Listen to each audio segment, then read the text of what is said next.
Good morning, students. In today's lecture, we are discussing exercise 2.3, first question. Find remainder when this polynomial is divided by these two polynomials one by one. Now I'm going to show you by dividing x plus pi and 2x plus 5 you will do yourself in homework. Okay, I'm showing you how to divide it by x plus pi. Now see, we have x cube, 3x square, 3x and 1. As you can see, power is already arranged in decreasing order. Here it is also arranged in decreasing order, that is 1 power, and here pi means x have 0 power here. It is also in decreasing order. First of all, we will have this maximum power, x cube. Now we have here 3 power and we have here 1 power. So 2 power is required. So we will multiply here with x square, 2 power with 2 power. Now x square and x, if I multiply, it will become x cube plus plus plus pi and x square means pi x square. Okay, now if I change the sign, this is a positive sign, so it will negative. This is positive, so it become negative. X cube and minus x cube get cut. Now both have x square, so we can write simply like this. Take this x square outside. Here we have 3 and here we have minus pi. Now we need to see this sign, not this sign, okay, because sign is changed now. Now we can take this 3x here down. Okay, it is also arranged 2 power 1 power. Okay, now we need to have this 3 minus pi into x square. Okay, first of all, here it is have positive sign and here also have positive sign, so we doesn't need to take the negative. We will take positive sign. Now we want to have this 3 minus pi. Here we have only 1. Okay, whenever we have 1, the multiplication becomes very easy, because we just copy this here. Because whenever something multiplied by itself, answer will be itself. 3 minus pi into 1 is what? 3 minus pi.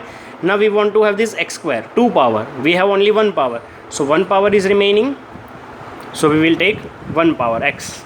Now if we multiply it here, 3 minus pi into 1 is 3 minus pi. X into x means x square. Now plus plus plus. Now 3 minus pi and this pi also will come, so pi, 3 minus pi and x. Okay, now change the sign. It is positive, so it will become negative. It is positive, so it will become negative. This get cut because they are same with different signs. See, from this, if we take this x common, okay, this 3 will be here. Now we need to multiply this minus pi inside. Okay, so now we have to consider this minus.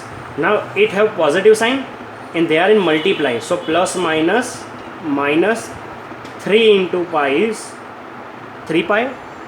Now minus minus plus pi into pi means pi square.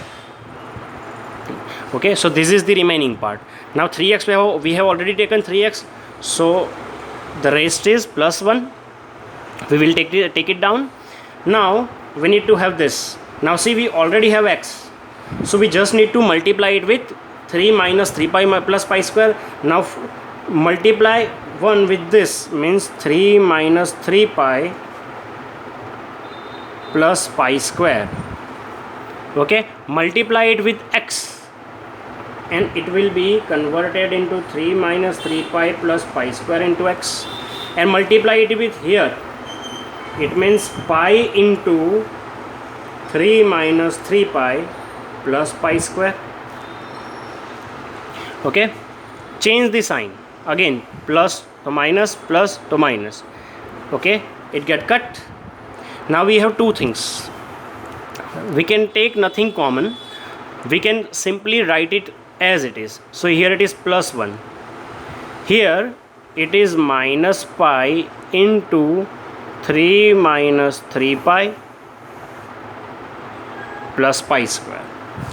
We simply multiply this minus pi inside. So we will have 1 minus 3 pi minus minus plus 3 pi square, and plus minus minus pi square into pi means pi cube. So that is our answer.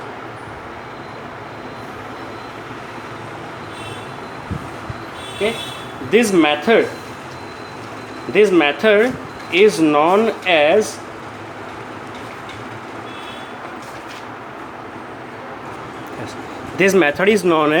remainder theorem.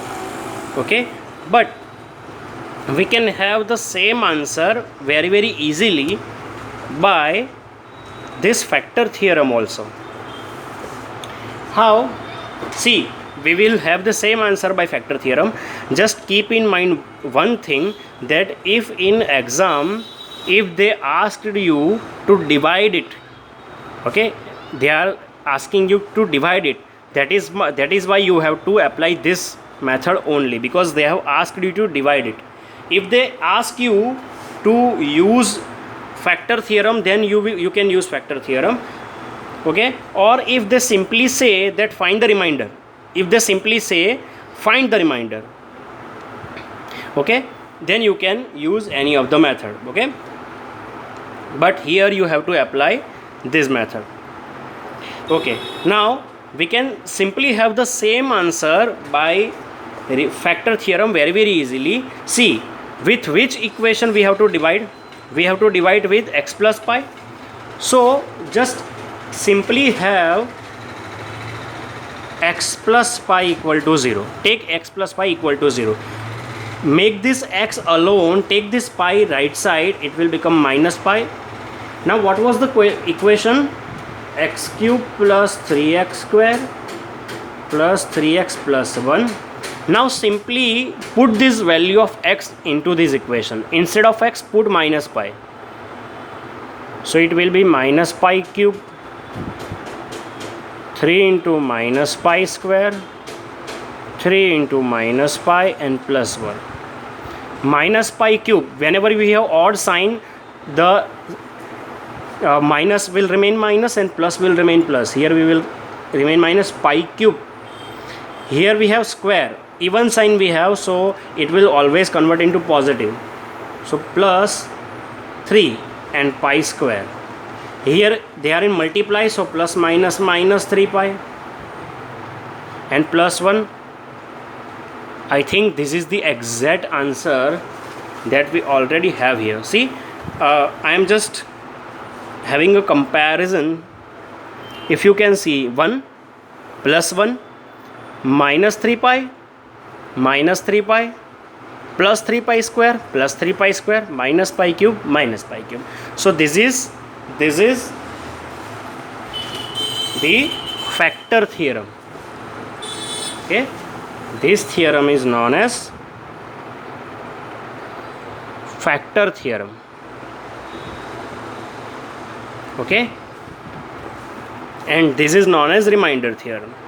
Okay, but simply keep in mind that if the same question is asked to you for, let's say, 1 mark, okay, then you can directly do this method, because for 1 mark this method is very lengthy. Okay, so for 1 mark question you can use this method directly.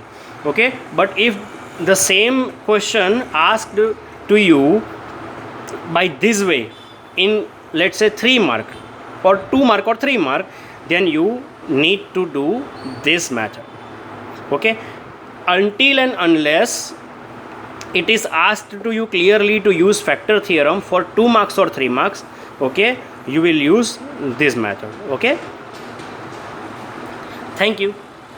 We will discuss the next question in next video. Okay, do subscribe my channel and press the bell icon and like my video, and write me on comment section if you find any difficulty to understand any of the part of the process or the whole question, and I will try my best to solve all of your difficulties. Okay, thank you.